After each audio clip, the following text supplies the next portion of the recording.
Thank you for having me. So I've been starting doing physics 25 years ago, and then, like many of my colleagues, moved into finance, and I've been there for a couple of years. And 10 years ago, I moved to Santa Monica, California, to work for a credit card processor doing everything data, so data munging, visualization, modeling, all those things that are called data science now. And I started on our meetup around 2009, and I'm running a couple of other meetups in the area. So I'm not representing here my employer, and I can't even tell you what I'm doing there. So what I try to answer in this talk is a apparently very simple question. So which machine learning tools, open source and off-the-shelf that work out of the box, can someone use to do binary classification on data sets of size of around 10 million records? And why off-the-shelf and why out of the box? There was a couple of months ago this interview with Owen Zhang. He was, at that time, the #1 kegler in the world. Now he's #2. And he says, when people were asking him how does he win kegel competitions, and does he write his own code, does he come up with his own algorithms, he said, I usually use other people's code. It is usually not efficient to write my own algorithm. I can find open source code for what I want to do. And I think if that's a good recipe to win kegel competition and it's good for him, it should be good for most of you. It's certainly good enough for me. So I want to do a little poll. There is such a big hype about big data, so I'd like to poll the audience a little bit about the size of the data sets they are doing machine learning with. So there are, of course, this is a little bit maybe too simplistic, so I don't ask the number of columns, the sparsity, and those things. I just want quick show of hands. How many of you guys do supervised learning at all? All right, so how many have records, at least 10 million records in your data sets? So it's probably like 30%. How many have more than 10 billion records in your data set? So it's probably like 3%, 5%. And this talk actually is going to be a lot about nonlinear methods. And nonlinear, it's a little bit hard. So I'm going to ask the same question. Now forget logistic regression. It's simple. It works well in a lot of cases, especially with sparse data. But I'm asking now how many of you are using nonlinear supervised learning? So anything that's not logistic regression, how many are using at all? Yeah. So it's around 40% of the audience. How many are doing supervised learning with more than 1 million records? I would say maybe 10, 15%. How many with more than 100 million records? So something like less than 5% for sure, so around maybe 3%. So this is great. So this talk will be very useful for those of you who are in the less than 1 million record, but are thinking about what to do if you have bigger data sets, so 1 million to 100 million records. And then we'll see what happens on even bigger sizes. So I created this GitHub, and my goal was to look at binary classification, 10 million records. I work in business, so I have not only numeric, but also categorical features. And the data sets I usually work, they are like non-sparse. So I think this is a pretty common machine learning problem. And of course, I didn't want to do all this work, so I tried to Google to see if there is any comparison of open source tools. But I didn't get what I wanted. So there are suggestions what data sets to use if you want to do the benchmark. Then there is someone asking desperately on Stack Overflow what machine learning benchmarks out there, and nobody is answering him. And then there is some old stuff.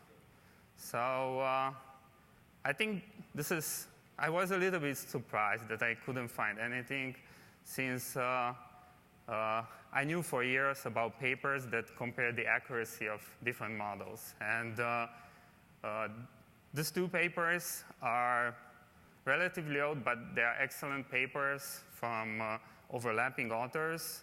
So they took lots of data sets, lots of algorithms, they implemented them on their own. It's not open source, and they were running those with different accuracy metrics, and they were comparing them. And this is what usually comes up at the top. Random forest, neural networks, essentially GBM, right? So this is not surprising. And then you have next support vector machines, but those, you cannot scale them because they don't scale linearly in data size, so you cannot run them on more than a couple of 100,000 records, maybe 1 million. And then there is logistic regression, which is, it's simple, so it's a good baseline. So I'm targeting to look at the top 3, random forest, neural networks, and GBM. And I'm also looking at logistic regression as a baseline. So it happens to be that, for instance, H2O is implementing exactly these 4 models. But it's not only about modeling. So if you work in practice, if you do Kaggles, you know that to get good models, you need to do a lot of other things, like data cleaning, feature engineering, take models and put them in ensemble. So these are the recipes to get good accuracy. But I won't focus on this. So this talk will be focused on these 4 models and their open source implementation. And ultimately, it's good to understand machine learning as statistics if you really want to understand how these models work. So too often, we are spending time too much talking about tools. And I usually rant about this, but I'm going to talk about tools in this talk. So which tools? I talked to my friends. I looked at Kaggle forums, and I came up with this, I think, are the tools, the open source tools that most people are using are packages, Python scikit, Wabbit, H2O, XGBoost, and Spark MLlib.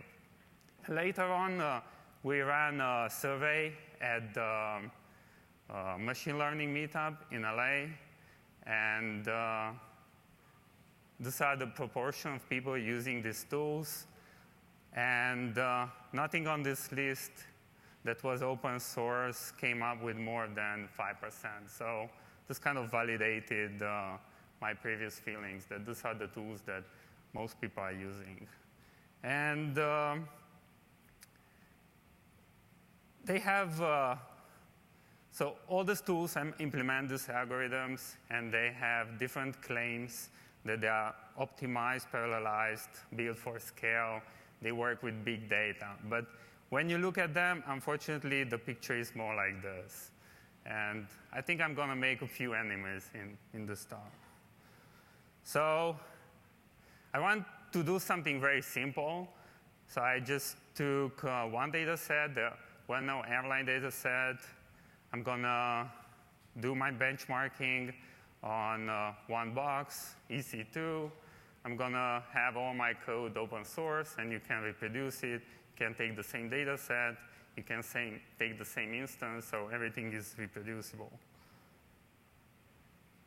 And the data set is not big, so it's not big data. It's the subset I was playing with mainly is 10 million records. That's about 1 gigabyte, so it definitely fits on one node. So you don't really need distributed computing. You definitely need multi-core. So those packages that can distribute on the different processors, cores, of a node, they will have a big advantage. But you don't really need distributed computing. And actually, in some situations, it might even slow you down. And of course, Amazon announced that very soon we'll have 2 terabytes of memory and almost 100 cores in one instance. So that's orders of magnitude more than what you need for this kind of data set. And I'm kind of interested in scalability, so I'm going to create smaller samples and larger samples and look how several metrics are changing with sample size. So the main metrics will be training time, will be RAM usage, and will be accuracy. And I looked at several other things like CPU percentage by core, just to understand how these things work, how much time it takes to read the data, to pre-process the data, or to do scoring. But in this setup, those things, they were not the bottlenecks. So we'll concentrate on training time, RAM usage, and accuracy. And as I said, everything is on GitHub, so you can just reproduce it or even adapt it to your own data and run these simple benchmarks. And as I also mentioned, I'm trying to do something simple with limited time, so I will go with minimal work to get some results, and I don't really even call this a benchmark. It's definitely not a comprehensive benchmark. This is the title of the GitHub, Simple, Limited, Incomplete Benchmark. So I'm not claiming anything comprehensive here, but it's still one result, and it might give you some orientation. So first, let's look at linear models. And apparently, there is a rock band called Linear. So on these data sizes, the main conclusion is that everything works, everything is very fast. If you just want to do linear models like logistic regression on 10 million records, and we'll see later even on 100 million records, it's trivial. You can use any of those things. You can even use R. R has this reputation of being super slow, but you can still use R for 100 million records, logistic regression. The package written by Trevor Hastings, if you run it, works GLMNet. It works super well. It's not using a lot of memory. It's super fast. You can use any of these tools. A side effect of the study was that if you increase the data size, then you would see that accuracy on dense data sets tops off pretty early on linear models. So to get better accuracy, you need not only more data, but also better algorithm. And it's a bit surprising in some sense that in this case, we see that random forest on just 1% of the data beats in accuracy the linear model on all the data. So if you have dense data and you have big data, you might not even need to use all your data because the accuracy will not increase by increasing the sample size. So you might be better off just to do a more complex model. And in those cases, more data might be better. But this depends on the data, and especially the sparsity. So random forests, it's really surprising if you take this 5 tools and you run the random forest implementation, you get not only 10x, but even more than 10x difference between the various implementations. And I'm a huge R fan, so I was really disappointed that the R random forest package performed so badly on larger data sets. So basically, it crashes out of memory, even if around 100,000 records. So speed matters. If something is 20%, 30% faster than the other algo, maybe it's not a big deal. But 10x, it's a big deal. So you don't want to wait for days. Or you don't want to, if it's distributed, you don't want to spin up like dozens of nodes when the other algo can do it on one single node. Right? And in accuracy, Spark MLlib's implementation was lower than the other ones, and it turned out that they are aggregating votes instead of probabilities. So the MLlib guys, they helped me to aggregate probabilities, but it still has some bugs. So you still see this kink over there, and they cannot really explain why the accuracy drops for 1 million records versus the other methods. And then they have some explanation why Spark is slower than the other ones. It's mainly performance issues, and they are hoping to improve with the Tungsten project. So I played a little bit adjusting the hyperparameters, so didn't do too much extensive work. So I managed to get AUC around 80. And you can see that with linear, the most you could do is around 71%. So I think on dense data, you kind of need more complex models than the linear one. On sparse data or large dimensionality, and in different other settings, you might not need it, or actually maybe even linear can be better. And a side effect of all the study was that I got to know all the developers of the different packages, and everyone tried to make their package run faster, and they helped me tune their implementation. So here's the scikit-learn guys, XGBoost, H2O, and the Databricks guys. So if you don't have huge data sets, I think distributed computing is, you don't really need it. It's much faster and easier and less complex if you just run it on one single node, but you definitely want something high performant and that can use all your cores. And a lot of people are working in distributed machine learning. They're arriving at the same conclusion. So here's a slide from Jure Leszkowicz, who's suggesting buy the biggest memory server you can get. And this was about 6 months ago. So now you will soon be able to get 2 terabytes on Amazon. Am I saying this? Of course not. I think a lot of people have big data, and we really need those systems to ETL down all this unstructured and structured big data into feature engineering, and then we can do machine learning on the samples which are, or on this data sets which after the ETLing, they usually tend to be smaller. And many times you can fit it on one machine, I think.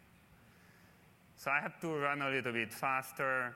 I was looking at boosting. Boosting is way more complex. It can overfit. So you can see here that if you're training it too fast, then your training accuracy increases, but your test accuracy decreases. I see similar scalability things. So the fastest tools are H2O XGBoost, and then RPython and Spark, and also the most memory efficient is H2O XGBoost, and you can get only up to some size with R or Python.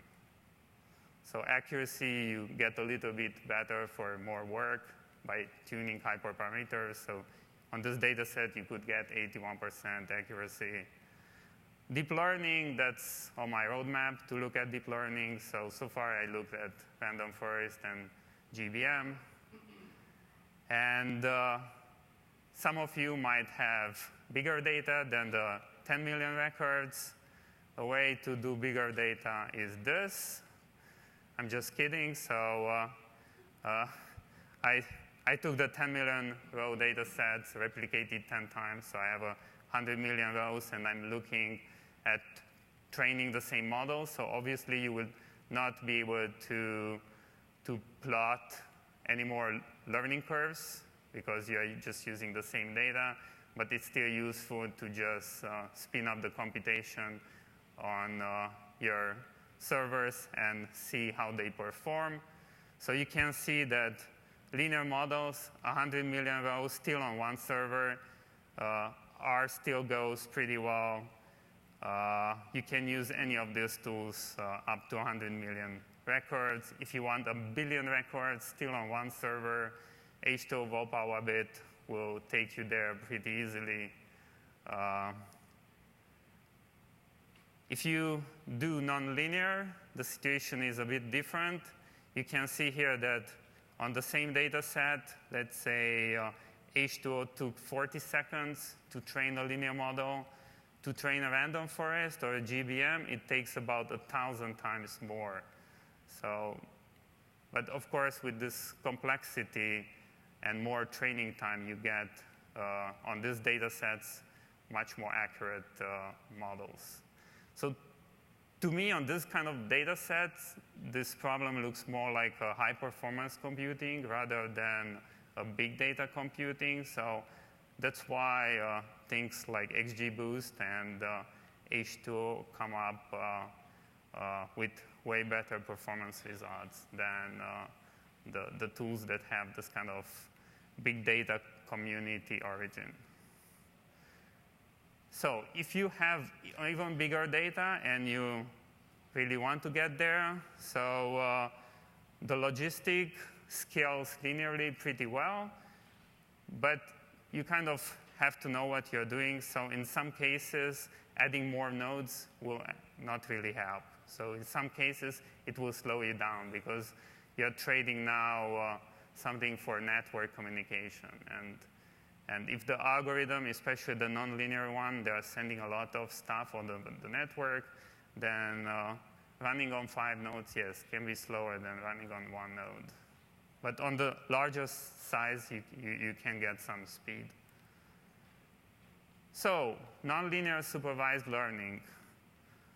I think if you have less than 1 million records, you can use any of the tools. R and Python will work well. If you have between 1 million and 100 million records, probably you can still do everything on one server. You would need XGBoost or H2O. And if you have more than 100 million records, I'm just extrapolating, but H2O has a distributed version it's the same version actually for all these algorithms, so you can give it a try. But I think the most important, so if you take home one thing from this talk, is that it's kind of ironic that in data science, we try to measure, to quantify, to analyze things, but we are not doing the same with our tools. So we are too often just reading blog posts about which tool is the best, and we are starting using that based on hype. So my suggestion would be, do not believe my benchmark. Just maybe take the code and run all those things on your data and see what happens. Do it for yourself. Do not believe blog posts. So if you have results, if they align with me or if they show you exactly the opposite, talk to me. So here's the GitHub. You can submit an issue. You can ask a question. I'm also trying, so I looked only at open source tools, but I'm trying to make some of the vendors run like a little benchmark. So I made like a I lowered the bar. I made a 1 million row test set, training set that every single tool, even one single node, should be able to run these algorithms on 1 million records. So I'm hitting up vendors to run this little benchmark. I think it would take probably 10 minutes of their time, and then send the result, and some of them I've started sending. So that's pretty much it. Feel free to contact me. This is email, Twitter, LinkedIn, and I'm not sure if we have some time for a couple of questions. We do. Thank you. I imagine there are several questions.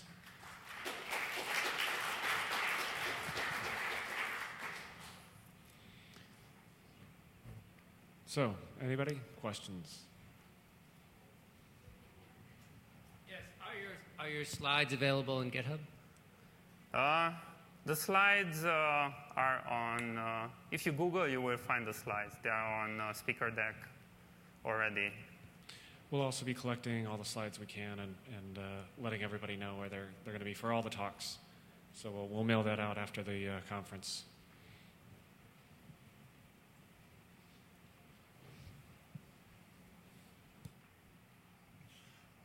Are you considering to benchmark on number of features?